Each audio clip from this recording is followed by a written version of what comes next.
तो शुरुआत के एपिसोड में हमें दिखाया जाता है कि ली मिन की मिंजी से कहता है तुम सच में पागल हो।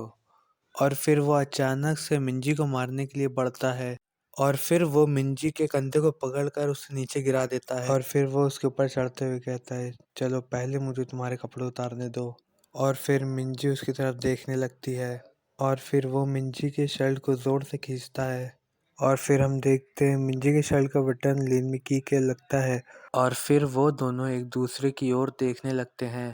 और फिर हम देखते कि अचानक से लिन मिकी रुक जाता है और फिर हम देखते कि मिंजी ने कोई चीज़ उसके सिर में डाल दी होती है और फिर उसके सर से खून निकलने लगता है और हमें दिखाया जाता है कि फिर वो धीरे धीरे बेहोश होने लगता है और फिर मिंजी स्क्रू ड्राइवर दिखने वाली चीज को उसके सिर से निकालती है और फिर उसे पीछे धक्का देते हुए उसे नीचे गिरा देती है और फिर वो उसको हराने के बाद एक गहरी सांस लेती है और फिर हमें दिखाया जाता है कि ली मिनकी की बॉडी में भी क्रैक पड़ रहे होते हैं और वो भी एक धूल में बन जाता है और वहां से गायब हो जाता है और मिंजी ये सब देखकर अपने चेहरे को दूसरी तरफ घुमा लेती है और फिर हमें उस चीज़ को दिखाया जाता है और हमें बताया जाता है कि वो एक सुई की तरह होती है जो उसने टूल बॉक्स से निकाला होता है और फिर हमें बताया जाता है अगर तुम वो निडल किसी के सर में मारोगे तो वो उसी समय मर जाएगा।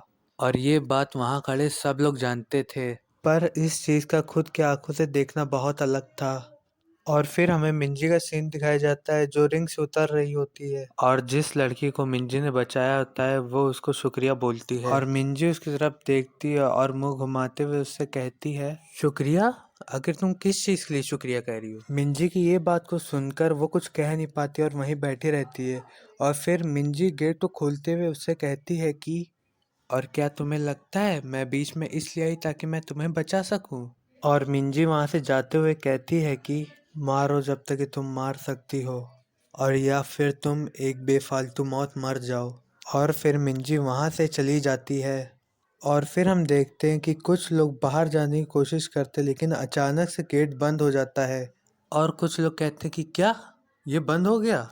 और फिर हमें क्लास के अंदर का सीन दिखाया जाता है जो एक लड़का रिंग के ऊपर चढ़ के कहता है ये सब नासमझ हैं और ये सब बहुत चिल्ला रहे हैं और फिर वो एक लड़के की तरफ घूम के कहता है कि है ना ये सब सच नहीं है क्या। और फिर वो हमारे एमसी का नाम लेता है और कहता है कि यहाँ चढ़ो और हमें हमारे एमसी को दिखाया जाता है जो कि हमारा मेन कैरेक्टर होता है। वो सोचते हुए उन लोगों का नाम लेता है ली मिन की और जोंग मिनजी और फिर वो कहता है उन सब ने अपने क्लासमेट्स को मारा है और बिना किसी दर्द और तकलीफ के। और फिर हमारा एमसी बताते हुए कहता है कि हम सब खूनी हैं और फिर वो एक स्टोरी बताते हुए कहता है उन सारे चूजों में एक जानवर पैदा हुआ और जब जानवर किसी चूजे को छूता है तो वो आसानी से मर जाता है। और फिर हमें हमारे एमसी की माँ को दिखाया जाता है जो हमारे एमसी का हाथ पकड़े हुए होती हैं और फिर वो उससे कहती हैं कि किसी का कमज़ोर होना दिक्कत की बात नहीं है लेकिन उनकी दिक्कत तुम हो। तो यहाँ पे एमसी अपने आप को उस जंगली जानवर से कंपेयर कर रहा है और फिर हमारा एमसी उससे कंपेयर करते हुए कहता है कि उस दिन से एक जंगली जानवर एक कुत्ते की तरह रहा है उन चूजों के बीच में। और वो कहता है मेरा मुंह उन जंजीरों से जकड़े हुए हैं और मेरे दोनों हाथ भी बंधे हुए हैं और उन चूजों को पता नहीं है एक असली व्यवहार कैसा होता है एक जानवर का। और जब चूजे उस जानवर को परेशान करता है तो वो जानवर उसे इग्नोर करता है और उनमें से एक चूजे ने उस जानवर को बुलाया और उसने कहा कि वो एक जानवर को मारेगा क्योंकि ये बहुत कमजोर लग रहा है। और फिर वो जानवर अपनी जंजीरों को तोड़ते हुए कहता है कि तुम मुझे मारोगे। और फिर हमारा एमसी उस रिंग पे चढ़ते हुए कहता है कि हाँ वो एकदम यकीन के साथ नहीं कह सकता कि वो मुझे हरा देगा। और दूसरा बंदा सोचते हुए कहता है और जो उस दिन हमारा एमसी के साथ इंसिडेंट हुआ था उसके हुए बहुत दिन हो गए हैं। और फिर वो कहता है कि ये सब एक कहानी है और फिर हमारा एमसी कहता है कि मुझे ये करना ही होगा और वो कहता है कि हम दोनों में से जो कमजोर होगा वही मरेगा। ऐसा कहते हुए हमारे एमसी के हाथ भी हिल रहे होते हैं और फिर वो दूसरा बंदा हंसते हुए कहता है कि तुम मुझसे मत घबराओ और हमारा एमसी से कहता है कि तुम अपने आप को एक खुशनसीब समझो। और फिर वो हमारे एमसी से कहता है तुम क्लास में खाली एक लड़के हो जिसका मेरे जैसा वजन है। और फिर हमारा एमसी हंसने लगता है और फिर हंसते हुए उससे कहता है जैसा तुम चाहो। और फिर वो दूसरा लड़का कहता है कि ये कितनी शर्म की बात है कि मुझे इसको जब तक के मारना होगा जब तक कि ये मर नहीं जाता। और फिर वो हमारे एमसी का नाम लेते हुए कहता है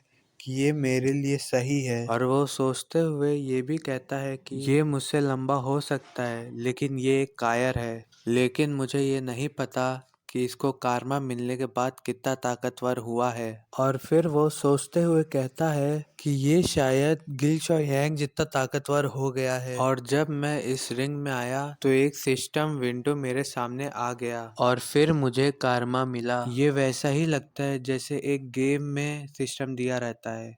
और मुझे लगता है कि एमसी को अभी तक उसका कारमा रिसीव नहीं हुआ। अगर मेरी हाइपोथेसिस मुझे सही बता रही है तो यहाँ पे हाइपोथेसिस का मतलब ये है कि एक बंदा दूसरे बंदे की इंटेंशन को जान लेता है। वो जान लेता है कि दूसरा बंदा क्या सोच रहा है।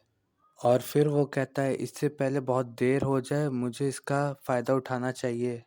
और फिर हम देखते हैं वो तेजी से दौड़ते हुए हमारे एमसी की तरफ जा रहा होता है उसे पकड़ने और के लिए। फिर हम देखते हैं वो हमारे एमसी के पैर के पास में पहुंच जाता है और उसे पकड़ लेता है और वो कहता है कि मैंने तुम्हारे पैर को पकड़ लिया। और फिर हमें चारों तरफ ब्लड को दिखाया जाता है और फिर वो बंदा कहते कि हाँ ये क्या हो रहा है। और फिर हमें उसके चेहरों को दिखाया जाता है और वो कहता है कि ये शायद एक मजाक है। और फिर हम देखते हैं ये सब देखकर सब लोग घबराने लगते हैं। और फिर हम देखते हैं उसके चेहरे के नीचे ब्लड ही ब्लड होता है। और फिर हमें दिखाया जाता है कि हमारा एमसी ने उसको इतनी तेज लात मारी होती है कि उसकी गर्दन ही अलग हो जाती है और चारों तरफ खून ही खून दिख रहा होता है। और फिर हमारा एमसी के चेहरे को दिखाया जाता है जो कि बहुत खतरनाक लग रहा होता है।